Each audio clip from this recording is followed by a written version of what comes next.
Hey guys, Ryan from Let Me Be Critic here with a new review. This one is the Kenneth Branagh directed Disney Plus film, Artemis Fowl. Oh no. This isn't about the father. This is about the son.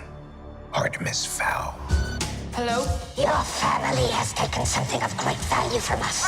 Return it to me or I will destroy everything you love. Your father is in a complicated profession. Artemis Fowl is one of the newest young adult series to be getting a live-action adaptation, and it's a series that started in 2001 that I actually had the first book when I was a kid. Genius, a criminal mastermind, a millionaire, and he's only 12 years old. Critics and kids everywhere are going wild over the spellbinding adventures of Artemis Fowl. Didn't really get into it. I read it. I liked the concept. I thought the concept was really cool because it's a boy who's like an evil mastermind who is a thief and a con artist who is trying to prove that fairies are real for some sort of nefarious reasons, or maybe not nefarious, maybe they're good reasons. And I always heard that Artemis Fowl was a very interesting character because he's a very layered anti-hero kid, which you don't really see in these young adult stories. It's more of like a boy who didn't know that his life was magical all around him his whole life without ever knowing it. And that has that same sort of thing, but it was different. And that's, I think, why a lot of people like Artemis Fowl. This film was supposed to come out in theaters like a year ago, and it had a trailer come out like almost 2 years ago now. They eventually pushed it to May of this year, and it was supposed to come out, and then because of everything that's going on right now with COVID-19, Disney decided to put it on Disney Plus instead of giving it a theatrical release. And when you watch it on Disney Plus, you will see exactly why. This is the only film, other than Onward, which was already in theaters, and then they decided, well, it was in theaters and it got its theatrical release cut, so let's just put it out on Disney Plus. This was never in theaters, and they decided to put it on Disney Plus. It's very clear why. It's very clear why when you watch this film.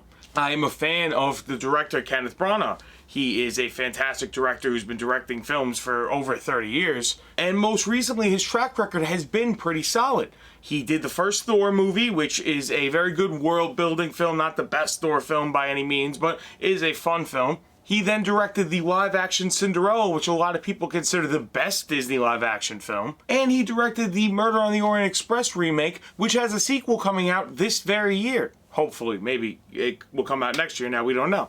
So I had some interest in Artemis Fowl, but I was kind of on the fence going in, and my bar was set pretty low for the movie. I like some of the cast. I'm a big Colin Farrell fan. Watch my previous Colin Farrell video if you haven't. Josh Gad is an actor that I really enjoy. Unfortunately, this movie is a very bad film. I'm sure that there will be some people that will enjoy it. I don't think fans of the book are going to enjoy it. From the little bit that I remember from the book, it seems very different. This movie is more of a cross between Spy Kids and Spiderwick Chronicles than it is Artemis Fowl, I would say. The lead for Dia Shaw is a very wooden actor who, you know, as time may go on, may become a better actor, but in this film, which is his very first, he is very wooden. In fact, all of the cast is very wooden, and they're giving very bad performances. The best performance would probably be Josh Gad, who is a dwarf, but he's a normal-sized person, but that's why he's like a dwarf that gets made fun of and not called a dwarf because he's normal size and all he wants to be is a short dwarf, like a normal dwarf. I don't know. I don't know what was going on with that. I don't know if that's from the books. He can unclench his jaw and he eats dirt and he tunnels through. That was weird. It's feeding time.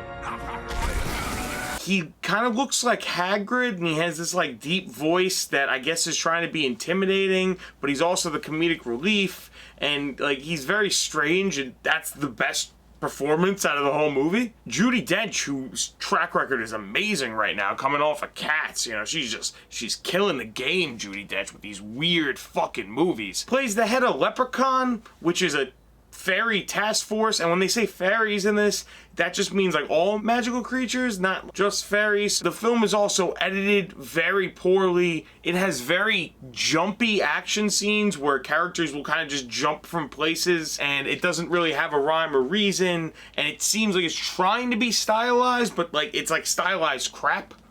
It's lipstick on a pig. It's a polished turd. They have a lot of good style around it, but it feels like a very high budget TV movie pilot. Like when they're gonna make a TV series and they want to make like a 2-hour pilot, that's almost like a movie that they would put on TV. They used to do this a lot in the 90s, not as much now, but they still do it from time to time. That's what this feels like, just a really high concept version, like a high budget version. Not even really high concept. You got a great director in Kenneth Branagh, and like it is a high concept, but I feel like they figured out how to neuter the concept in as many ways as they could and make it as generic as possible.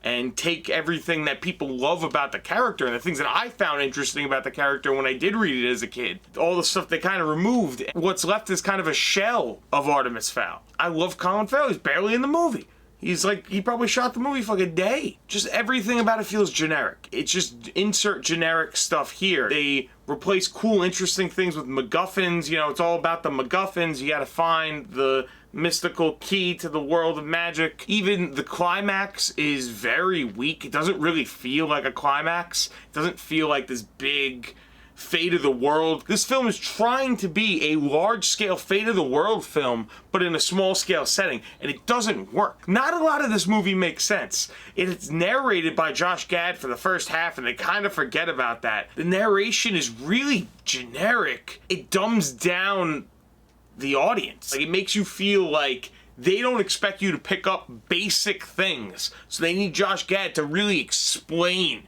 everything going on. There's a character that's introduced this way, and it just was so jarring, and it didn't really make sense, but it was because this character is so small and minuscule that I guess they thought people wouldn't even know how that character showed up otherwise, because I don't think they ever say the character's name more than like one other time. I didn't really like this movie. I'm sorry. I wanted to like Artemis Fowl. I was hoping that it would be good. I know people will go to Disney Plus to watch it, and it'll probably do great on Disney Plus. Maybe we will get a TV series, and none of the cast is like so crazy that they wouldn't be willing to do a TV show, I don't think. I feel like a lot of them would. So maybe if they wanted to expand this into a TV series, it could get better. This was a really terrible start, though. I really don't have many nice things to say. It is very nice looking in some spots, but that's about it. It's badly edited. It's badly directed by Kenneth Branagh, and I'm very amazed to say that all of the performances are very wooden. They feel phoned in, and he's usually someone that's good with weird magical worlds. He did Asgard. He was the first director to direct Asgard. I wish it was better, but the only positive is that there's 2 other movies that came out this week that I'm going to review. So that's something to look forward to. Not this movie. Watch it if you want. I don't recommend it. 2.5 out of 10. There you have it. Thank you for watching, guys. I really appreciate it. Please subscribe, guys. Put down in the comments below what other movies you're looking forward to that might come out eventually in the future. There are 2 other movies, like I said, coming out this week. You have The Five Bloods, the Spike Lee directed film that I'm really looking forward to with Chadwick Boseman. That's about Vietnam and also, I think, present day. I'm very interested in seeing that movie. And then we also have King of Staten Island, the Judd Apatow directed Pete Davidson film. I did a review of Big Time Adolescence a few weeks ago, so I really looked forward to King of Staten Island, so that review will probably be next, and then Five Bloods day or 2 after that, so look forward to that, guys. Please subscribe, share the video. I'll see you guys next time with another video.